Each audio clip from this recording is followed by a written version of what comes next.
అదే RTV app వార్తల్ని క్షణాల్లో చదివే అవకాశం ఉంటుంది. ఒక న్యూస్ పేపర్, ఒక టెలివిజన్ ఛానల్ మీ చేతుల్లో ఎప్పుడూ ఉంటాయి.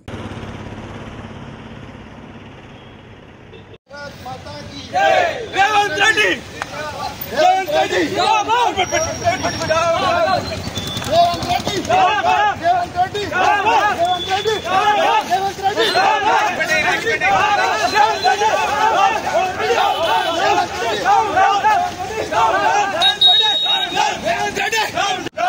సీఎం నశించాలి నశించాలి నశించాలి నశించాలి నశించాలి నశించాలి దేవుళ్లపై అనుచిత వ్యాఖ్యలు చేసిన రేవంత్ రెడ్డి, హిందూ దేవుళ్లపై అనుచిత వ్యాఖ్యలు చేసిన రేవంత్ రెడ్డి, రేవంత్ రెడ్డి వ్యాఖ్యలు చేసిన రేవంత్ రెడ్డి, హిందూ దేవుళ్లపై అనుచిత వ్యాఖ్యలు చేసిన రేవంత్ రెడ్డి, హిందూ దేవుళ్లపై అనుచిత వ్యాఖ్యలు చేసిన రేవంత్ రెడ్డి, హిందూ దేవుళ్లపై చేసిన సీఎం, హిందూ దేవుళ్లపై అనుచిత వ్యాఖ్యలు చేసిన సీఎం, హిందూ బంధువులందరికీ క్షమాపణ చెప్పాలి, హిందూ బంధువులందరికీ హిందూ బంధువులందరికీ హిందూ బంధువులందరికీ హిందూ దేవుళ్లపై అనుచిత వ్యాఖ్యలు చేసిన సీఎం రేవంత్ రెడ్డి, హిందూ దేవుళ్లపై అనుచిత వ్యాఖ్యలు చేసిన సీఎం రేవంత్ రెడ్డి చెప్పాలి.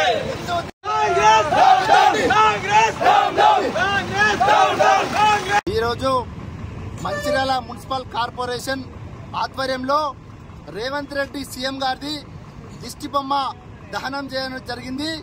ఏదైతే సీఎం రేవంత్ రెడ్డి హిందూ దేవుళ్ల పైన, హిందూ సమాజం పైన అనుచిత వ్యాఖ్యలు చేసిరో దీన్ని మేము తీవ్రంగా ఖండిస్తూ ఉన్నాం.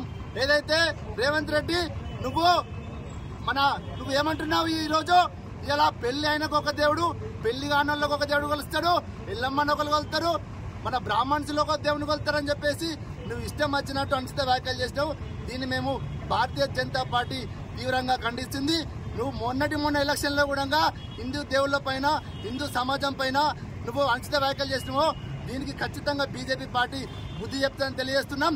అదే ఎలక్షన్ లో నువ్వు పోయినసారి ఎలక్షన్ లో సమ్మక్క మీద ఒట్టు, సారలమ్మ మీద ఒట్టు, గూడెం సత్యనారాయణ స్వామి మీద ఒట్టు, లక్ష్మీ నరసింహ స్వామి మీద ఒట్టు, వెంకటేశ్వర స్వామి మీద అని చెప్పేసి నువ్వు కోటాను కోట్ల దేవతల మీద హామీలు ఇచ్చి ఒట్లేసుకొచ్చినావు. నువ్వు మర్చిపోయినావు అని చెప్పేసి ఇలా మేము బీజేపీ డిమాండ్ చేస్తుంది. నీకు హిందూ సమాజం అన్నా, హిందూ దేవుళ్ళన్నా నీకు చిన్న చూపు అవుతుంది. ఖబర్దార్ సీఎం రేవంత్ రెడ్డి, రానున్న రోజుల్లో ఖచ్చితంగా నీకు బుద్ధి చెప్తారు. నువ్వు ఏదైతే 7 గ్యారంటీలు అమలు చేస్తా అని చెప్పేసి అబద్ధ హామీలతో గద్దెనెక్కి నీ ఇష్టం వచ్చినట్టు ఇలా నువ్వు ఏది పడితే అది నాకు చెల్తా అని చెప్పేసి నువ్వు రాజ్యం చెలాయిస్తున్నావు. ప్రజలందరూ నీకు గమనిస్తున్నారు. రానున్న రోజుల్లో ఎలక్షన్ లో నేను ఖచ్చితంగా బుద్ధి చెప్తారు.